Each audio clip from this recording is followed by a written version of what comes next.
Apreciados amigos, al comienzo mismo de nuestro estudio, me complazco en hacerles llegar un saludo cálido y hermanable, incluyendo en el mismo una de las tantas hermosas promesas contenidas en la palabra de Dios.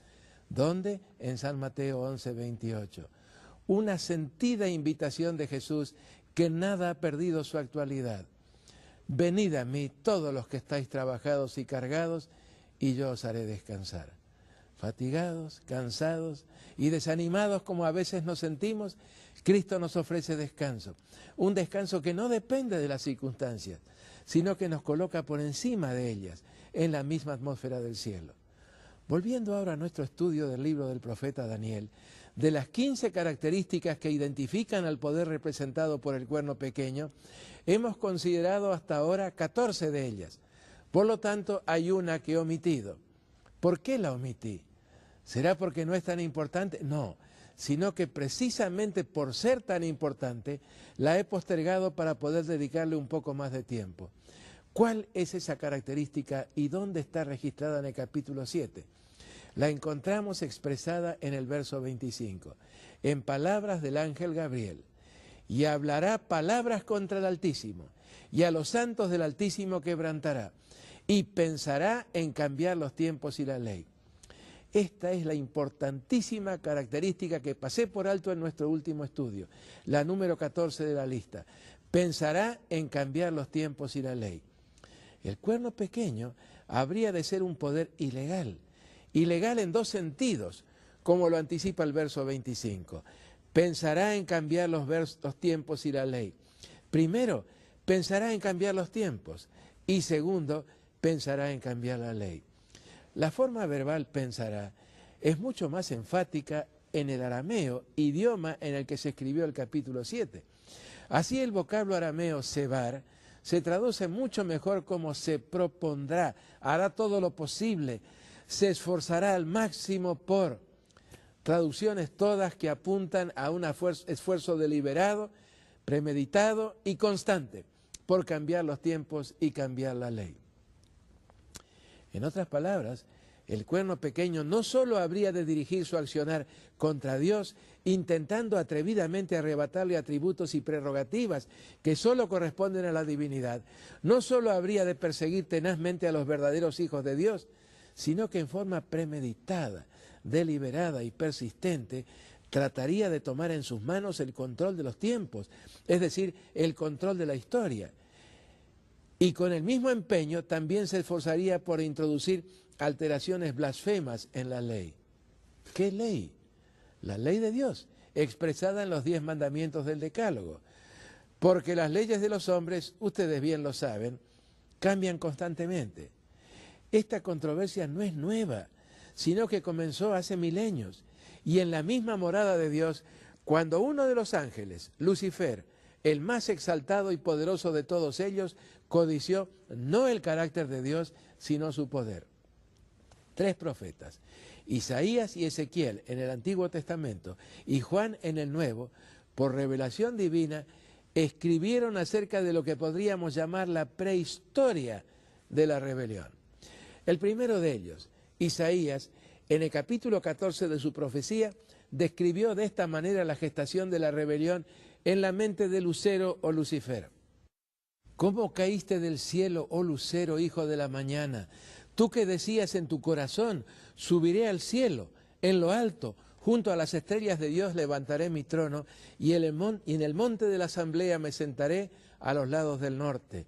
Sobre las alturas de las nubes subiré y seré semejante al Altísimo. Un par de siglos más tarde, otros detalles del proceso le fueron revelados al profeta Ezequiel, quien escribió en su libro: Tú eras el sello de la perfección, lleno de sabiduría y acabado de hermosura. Tú, querubín grande, protector, yo te puse en el santo monte de Dios. Allí estuviste. En medio de las piedras de fuego te paseabas. Perfecto eras en todos tus caminos, desde el día que fuiste creado hasta que se halló en ti maldad. Se enalteció tu corazón a causa de tu hermosura, corrompiste tu sabiduría a causa de tu esplendor, a causa de la multitud de tus contrataciones. Fuiste lleno de iniquidad y pecaste. por lo que yo te eché del monte de Dios y te arrojé de entre las piedras de fuego, oh querubín protector. Varios versículos de Ezequiel 28. Agotados infructuosamente todos los recursos del amor y de la gracia divinos, se produjo la expulsión del gran rebelde y de todos sus acólitos angélicos de la morada de Dios. San Juan describe así ese último episodio de la prehistoria del conflicto. Después hubo una gran batalla en el cielo. Miguel y sus ángeles luchaban contra el dragón, y luchaban el dragón y sus ángeles, pero no prevalecieron, ni se halló ya lugar para ellos en el cielo. Y fue lanzado fuera el gran dragón, la serpiente antigua, que se llama Diablo y Satanás, el cual engaña al mundo entero. Fue arrojado a la tierra y sus ángeles fueron arrojados con él. Apocalipsis 12, versos 7 al 9. Del comienzo de la historia de la rebelión, es decir, de la erradicación del conflicto sobre nuestra tierra, el capítulo 3 del Génesis nos ofrece la descripción. ¿Por qué en este planeta y no en algún otro de los millones de planetas habitados en el vasto universo de Dios? Porque mientras Satanás fue exitosamente resistido en los otros planetas, su astuta estrategia le permitió posesionarse del nuestro y transformarlo en su base de operaciones contra Dios y contra sus planes de amor para la recuperación de esta isla rebelde. Tal vez, luego de lo leído anteriormente, alguno podría estar diciéndose a sí mismo algo así como: estas ideas son totalmente precientíficas, por no decir anticientíficas.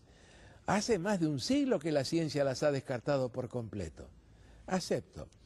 ¿Pero a qué ciencia se está refiriendo? Si a los puramente imaginativos postulados de la evolución, permítame recordarle que la evolución descansa sobre 7 pilares, que supuestamente demostrarían paso a paso la evolución desde el origen de la vida hasta todos los metazoarios actuales, incluyendo al hombre. ¿Pero existen realmente esos pilares? Como ninguno de ellos es pasible de comprobación empírica, existen tan solo en la imaginación de quienes los aceptan sin evidencia alguna, o con tenues evidencias circunstanciales que pueden interpretarse en más de un sentido. En síntesis, la teoría de la evolución sigue siendo teoría, no solo precientífica, sino peor aún, anticientífica. Como no puede explicar el origen del mal, ni el contexto del conflicto entre el bien y el mal, ni tampoco anticipar cómo habrá de concluir el conflicto, nos priva de toda esperanza, dejándonos a merced de conceptos tan desanimadores como lo son la lucha por la existencia, la ley de la selva y la supervivencia de los más aptos. Después de este paréntesis, cuyo propósito ha sido destacar que lo que Dios nos dice en su palabra es más confiable que los acertos de la pseudociencia evolucionista, retornemos a nuestro tema, a la 14ª característica del poder referido bajo el símbolo del cuerno pequeño, el cuerno pequeño romano, el que según Daniel 7:25 no cejaría en su intento de cambiar los tiempos y la ley. De acuerdo a lo ya visto, desde que la rebelión satánica encontró una base de operaciones en este planeta, estamos inmersos en un conflicto. Dios conduciendo bondadosa y pacientemente la historia, anunciando a través de los profetas el derrotero de amor que le ha trazado. Y Satanás esforzándose al máximo por controlarla, a fin de impedir el cumplimiento de los planes de Dios para la salvación del planeta y su carga humana. El avance victorioso de Satanás durante los primeros 17 siglos de la rebelión terminó con su abrupta derrota en el diluvio universal. Lejos de desanimarse en su intento de cambiar los tiempos, alterando la historia y obstaculizando los planes de Dios, encontró un aliado en el hábil y poderoso caudillo llamado Nimrod, el primer poderoso de la tierra, de cuyas andanzas como fundador de ciudades e impetuoso cazador se da cuenta en Génesis capítulo 10, los versículos 8 al 11. Una de las 8 ciudades que fundó fue Babel, y en ella se levantó la torre de la rebelión, la torre de Babel, cuyo proyecto fue desbaratado por intervención de Dios. En esas mismas tierras, de la Mesopotamia asiática. Durante los siguientes 18 siglos, Satanás continuó con sus experimentos encaminados a encontrar una organización o sistema político-religioso que le permitiera cambiar a su favor el curso de la historia, y así logró crear a Asiria, poderoso imperio que brilló entre los siglos X y VII a.C. Según un historiador, los asirios fueron uno de los pueblos más crueles de la historia. No se conformaban con arrasar las ciudades que conquistaban y esclavizar a sus habitantes, sino que además los mutilaban y deformaban salvajemente, amputándoles orejas, narices o labios, además de realizar la práctica de las deportaciones en masa. Otro historiador se refiere a la afición de los asirios por despellejar a sus cautivos, vivos aún. Esto es quitarles la piel, como se hace con los animales muertos, y también a emparedarlos, o sea, encerrarlos en el escaso espacio de un doble muro para dejarlos morir lentamente por asfixia. ¿Los iba a dejar Dios sin advertencias? Por supuesto que no. Ya se trate de naciones o de individuos, Dios siempre advierte. Y en el caso de los asirios, Dios les envió dos mensajes. Uno de severa advertencia por medio de Jonás y el otro por medio de Nahum, el mensaje de su condenación final y la ejecución de la sentencia consecuente. El mensaje de advertencia proclamado por Jonás fue aceptado. Y en la ciudad de Nínive, capital de Asiria, el rey mismo, Adad-Nirari III, lideró a la nación en un arrepentimiento colectivo que Dios aceptó como genuino, y tanto la capital como la nación, todas fueron preservadas. Pasaron los años y la impresión provocada por el mensaje de Jonás se fue desvaneciendo, al punto de que Asiria volvió a sus prácticas crueles y sanguinarias. Los grandes reyes del siglo VII a.C. superaron a los anteriores, tanto en conquistas, construcciones y crueldad. Y ahora solo cabía pronunciar sentencia, y en el último tercio del siglo VII a.C., la tarea le fue encomendada al profeta Nahum. Su lenguaje fue enérgico y amenazador, carente de toda esperanza. Asiria iba a ser completamente destruida para no volver a levantarse nunca más. Jehová es Dios celoso y vengador. Jehová es vengador y lleno de indignación. Ay de la ciudad sanguinaria, toda llena de mentira y de rapiña, sin apartarse del pillaje. No hay medicina para tu quebranto. Tu herida es incurable. Chasquido de látigo y fragor de ruedas, caballo atropellador y carro que salta, jinete enhiesto y resplandor de espada y resplandor de lanza, y multitud de muertos y multitud de cadáveres, cadáveres sin fin, y en sus cadáveres tropezarán. Son todas expresiones de los primeros 3 capítulos de la profecía de Nahum. Como ya lo vimos, los ejecutores de tan terrible sentencia fueron las fuerzas combinadas de caldeos y medos, comandadas respectivamente por Nabopolassar y Siajares I. Después de 2 años de asedio, y tal como lo había anunciado a través de Nahum, Dios intervino. Mediante una inundación excepcional del río Gomer, debilitó sus colosales muros, y Nínive cayó en poder de los invasores en el año 612 a.C. La ciudad fue totalmente arrasada, y Asiria desapareció, a tal punto que recién a mediados del siglo XIX, gracias a la pala de los arqueólogos, volvió a saberse algo de ella. El centro de la historia se desplazó entonces a la nación de los caldeos, transformada 7 años más tarde por obra de Nabopolassar, el padre, y Nabucodonosor II, el hijo, en un nuevo orden mundial, el primero de 4 imperios universales. ¿Estaba entre los planes de Nabucodonosor transformarse realmente en el árbitro de la historia? Definidamente. Cuando Dios le dio el sueño, ya lo era. El cetro del mundo estaba en sus manos. Y en cuanto a un Dios como el de los hebreos, que había sido incapaz de defender a su pueblo, no creía que fuera como para tenerlo en cuenta. Todo estaba de parte del rey. Tenía suficiente poder como para controlar el mundo y la historia. Satanás triunfaba a través de su campeón. Fue entonces, en esa noche del año 602, cuando Dios se acercó a Nabucodonosor y lo hizo mediante un sueño de un futuro histórico, es decir, la historia de un futuro todavía por realizar. Vayamos por un momento a Daniel capítulo 2, versículo 21. Este verso contiene parte de la alabanza que Daniel elevó a Dios después de que éste le revelara tanto el contenido como la interpretación del sueño que le había dado al rey. Comenzando con el verso 20. Y Daniel habló y dijo: sea bendito el nombre de Dios de siglos en siglos, porque suyos son el poder y la sabiduría. Él muda los tiempos y las edades, quita reyes y pone reyes, da la sabiduría a los sabios y la ciencia a los entendidos. Observemos con cuánto cuidado el profeta destacó reiteradamente el hecho de que la historia está bajo el control de Dios. Sea bendito el nombre de Dios de siglos en siglos. Suyos son el poder y la sabiduría. Él muda los tiempos y las edades. Otras versiones hablan de épocas o de circunstancias, significando todas ellas que Dios está en control de los eventos históricos. Quita reyes y pone reyes. La verdad es que el momento no podría haber sido más propicio para destacarlo. En el sueño que se le había dado a Nabucodonosor II, Dios le anticipó cómo el poder de controlar el planeta o grandes porciones del mismo, o el reino, en las palabras de Daniel 7, habría de ir originando varios imperios, 4 para ser exactos. Lo que Nabucodonosor y todos los funcionarios públicos debían y deben comprender es que el poder, los tiempos y las edades y la sucesión de los gobernantes están en realidad en las manos del Altísimo, de Dios. Esa misma verdad debía ser fundamento de un poderoso consuelo para los hijos de Dios, perseguidos como lo habrían de ser por los poderes terrenales.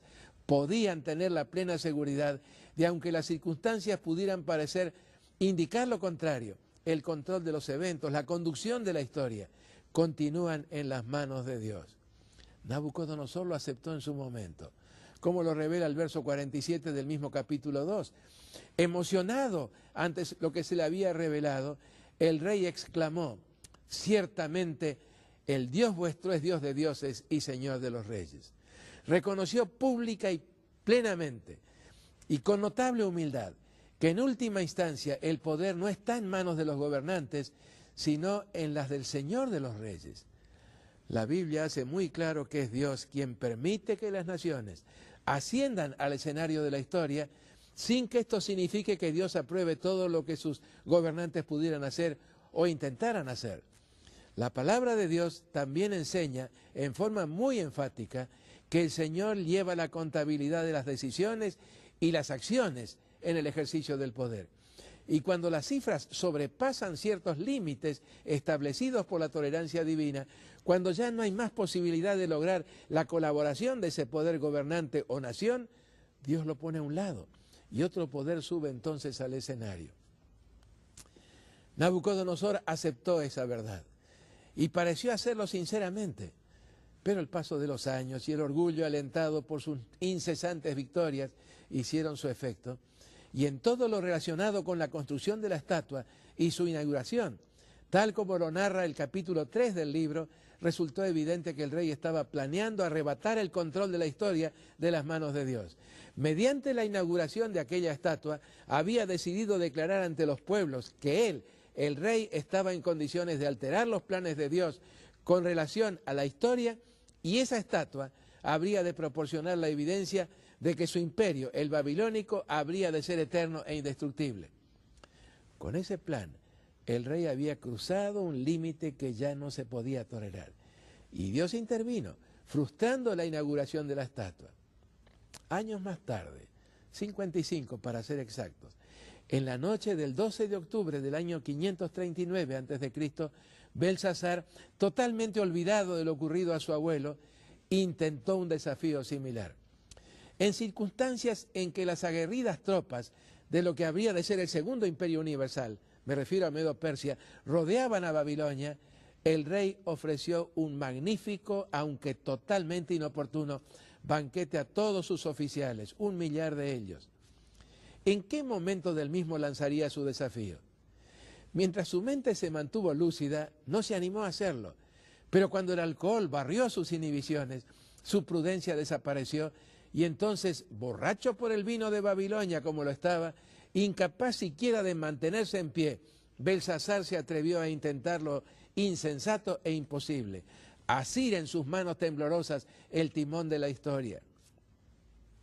En la osadía de su embriaguez, llegó al punto de atreverse a llenar los vasos sagrados que habían pertenecido al templo de Dios en Jerusalén con el contaminante vino de Babilonia. Y en el mismo momento en que lo hacía, su repugnante profanidad cruzó el límite. Cuando sus manos parecían a punto de alcanzar el timón de la historia, su tiempo de gracia y oportunidad terminó abrupta e inexorablemente. Dios intervino entonces comunicándole la inapelable sentencia divina.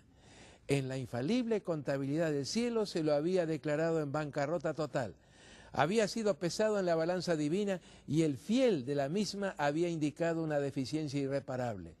La solidez de su reino había cedido lugar a un desplome total y Dios había abierto de par en par las puertas al establecimiento de un nuevo imperio, el Medo-Persa. Y la crónica de esa ocasión concluye con dos frases lapidarias. La misma noche fue muerto Belsasar, rey de los caldeos, y Darío de Media tomó el reino siendo de 62 años. Daniel 5, versos 30 y 31. Ese espíritu de Babilonia no se extinguió con la destrucción de la gran capital del Éufrates, sino que revivió y se reencarnó en los tres imperios siguientes y muy especialmente en el cuarto. Fue el permanente objetivo de los césares romanos construir un imperio que fuera invicto y eterno. A pesar de tantos y reiterados fracasos, cada uno de los cuales se constituyó en otra prueba de la gran verdad de que es solo Dios quien muda los tiempos y las edades y que solamente es Él quien quita reyes y pone reyes, los seres humanos siguen soñando con la creación de un imperio universal ideal, de gestación y arquitectura humanos. ¿Quién alienta este ideal? El mismo ser supranormal que siempre ha luchado denodadamente por arrebatar el control de la historia de este planeta de las manos de Dios. ¿A quién me estoy refiriendo? Al gran adversario de toda paz y de toda esperanza, al diablo. Según el verso 25, el cuerno pequeño habría de estar impregnado del mismo espíritu de Babilonia.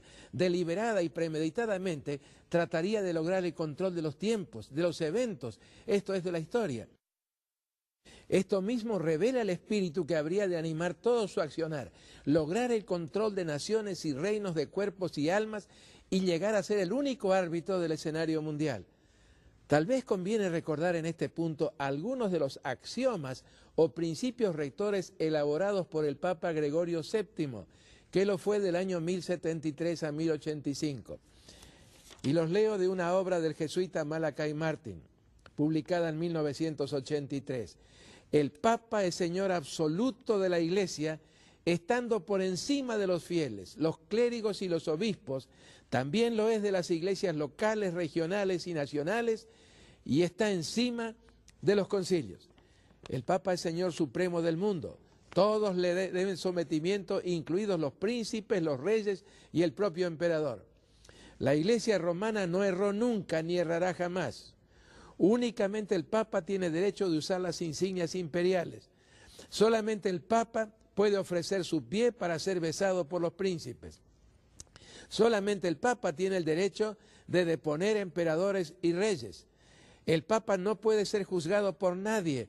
El Papa puede liberar a los súbditos de la obediencia a gobernantes injustos. Su nombre, Papa, es supremo en el mundo. Sí, el cuerno pequeño no solo habría de erguirse por encima del poder secular, sino que el libro de Daniel lo describe como un poder antidios, anticristo. El espíritu de Babilonia y el de Cristo, no hay forma de reconciliarlos, de armonizarlos. Babilonia, esto es Satanás, se esfuerza constantemente por eliminar a Dios de la historia, arrebatarle el control de los acontecimientos. El cuerno pequeño, de quien Gabriel explicó que pensará en cambiar los tiempos, pretendería erguirse en árbitro de la historia, evidenciando por medio de esa actitud persistente la inspiración que habría de motivarlo y animarlo. Comprueba la historia que esta característica también encontró cumplimiento en el poder que reemplazó al Imperio Romano reiteradamente, amigos, reiteradamente. Cristo, en cambio, ha dirigido su accionar a lograr que todo vuelva a someterse a su legítimo soberano, a Dios. Mis amigos, tal como lo había anticipado el profeta Daniel, no tan solo una, sino nada menos que 15 pistas convergen en la identificación del mismo poder. la que hemos estudiado hoy, referida a su constante intento de alterar los planes de Dios, de tomar el control de la historia en sus manos y de cambiar incluso la ley de Dios, también encontró su cumplimiento en la historia. Todo esto, lo reconozco, puede resultar doloroso, pero es innegable, a menos que se pretenda ignorar o reescribir la historia. Cuando Dios, en su gran bondad, nos advirtió a través de sus profetas acerca de la aparición de un poder tal, por algo lo hizo. Él anhela que sus hijos puedan discernir el error bajo cualquiera de sus múltiples disfraces, a fin de que nada ni nadie les impida la preparación necesaria para llegar a ser ciudadanos de su reino. Serio, estimados amigos, muy serio y solemne. ¿Qué hacer con un tema como el que acabamos de estudiar? Lo único que me queda por hacer es animarlos a estudiar la palabra de Dios por ustedes mismos y hacerlo con la disposición sencilla y humilde de un niño, porque solamente de quienes así lo hacen será el reino de los cielos, como lo declaró el Señor Jesús. Todavía nos queda un aspecto por cubrir de esa característica, la número 14, porque Gabriel había anticipado que no solamente trataría de cambiar los tiempos, sino que también habría de intentar cambiar la ley de Dios. Y esto es lo que vamos a ver en nuestro próximo tema. Y ahora, como lo hacemos habitualmente en estos estudios, y antes de separarnos, despidámonos afectuosamente, conversando un momento juntos con Dios, mediante una plegaria. Nuestro Padre y nuestro Dios que moras en los cielos, cuánto te agradecemos que haya quedado registrado en tu palabra este incidente que hemos considerado juntos hoy. Ayúdanos a comprender lo que tú tratas que nosotros entendamos, a fin de no solamente familiarizarnos con el transcurso de la historia, sino también estar advertidos acerca de las pretensiones del poder, acerca del cual acabamos de estudiar, que trataría no solamente de quitarte la conducción de la historia, sino también de alterar tu ley de amor, tu extraordinaria ley de amor. Padre, bendícenos. Acuérdate de cada uno de mis apreciados televidentes. Tú sabes las circunstancias que están viviendo en este mismo momento, cuáles son las preocupaciones y los planes que los animan. Quiero rogarte que te acerques a ellos mediante tu Espíritu, que los ayudes en el estudio de tu palabra y que los lleves a la comprensión de estos maravillosos planes de amor que están contenidos en ella, especialmente en las profecías del libro de Daniel. Gracias, querido Padre. Te lo agradecemos de todo corazón, porque sabemos que nos amas y lo hacemos en el nombre del Señor Jesús, nuestro Salvador. Amén.